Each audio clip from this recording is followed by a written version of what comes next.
Good morning, everybody. Just want to say I'm glad to be here. Glad to be alive today. Even though these are difficult times, I like to think that they are one that will say when you tell your grandchildren that you lived through, that they were difficult, awesome, and everything can be learned from them. I hope that the young people, their lives are so much different from mine. Even though we walked in the struggles and went through civil rights, we never had a combination of a pandemic, an asinine president, and one of the questions is will Donald Trump shoot the youth? And we don't know. And he's calling on every National Guardsman to come out and be prepared to fight the youth on the street who have their constitutional duty to parade and speak truth to authority. This is part of the American dream. I would like to say that these are the times where only the youth can do it. The most of the people who are youth are the only ones because they have the time, the energy, and they have their future involved here. They're the ones who have to live the next 20 years. The next 20 years is not given to me, but it's given to them. And they should decide how it should be perceived and how it should be used. And it should not be used with somebody's foot on a neck.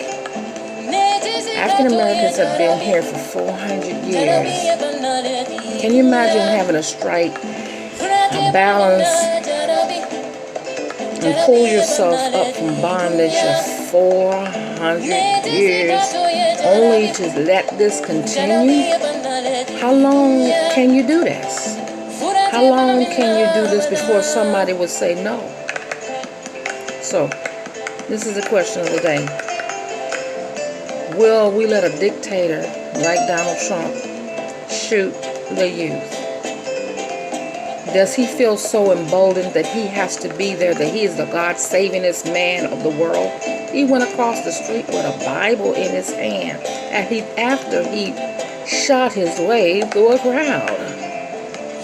I'm beginning to wonder, the people that held us in bondage for 400 years were the most ignorant of everything. They protested to be of smart, to be of intelligence, enough to come across the water, steal people for 400 years, build a nation, and then turn around and employ one who would shoot their own children. Because that's who he's going to be shooting. Your children. Not just mine. Yours. Not just the ones that look like me, but the ones who look like everybody on the planet. So the question is, are we going to let him shoot the youth?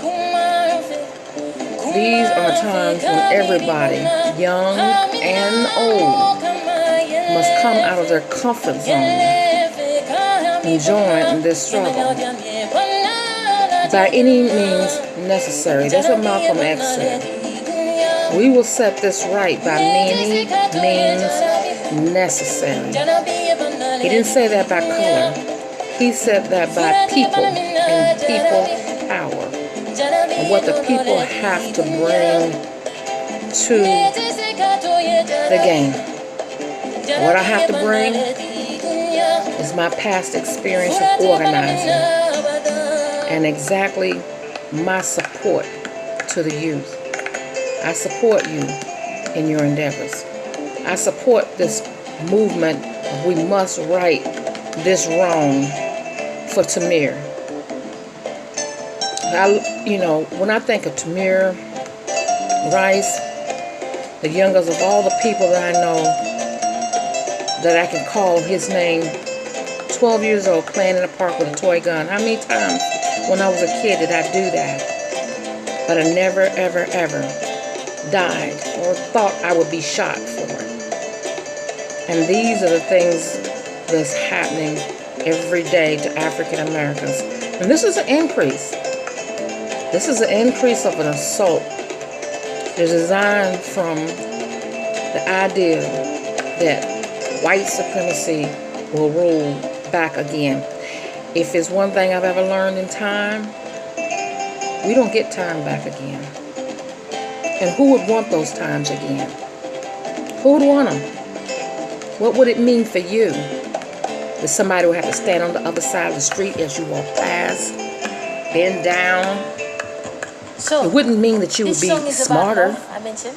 It wouldn't mean that you would have the opportunity to get a job that you never were qualified for. I would like very much if you could join us on this This song. is a nation that everybody came here from somewhere, except for the Native Americans. So we don't know if they walked across a barren strait 10,000 years ago. But what we do know is that everybody here currently now is a visitor. Except for the land, the people who are from this land. That means the Mexican, the Guatemalan. They are the North Americans. They are the South Americans. They would be migrating from north to south anyway, because this is what man has been, is nomadic. And this is my country. How can people say this is your country? You go back to your country. This world and this planet is mine. That's right. We share a planet in this world, and if we don't think about that one day, when times are at its roughest and its toughest, we can go like the dinosaur went. So I'm shutting off right there. Do we want to be the dinosaur? And are we going to let him shoot the youth?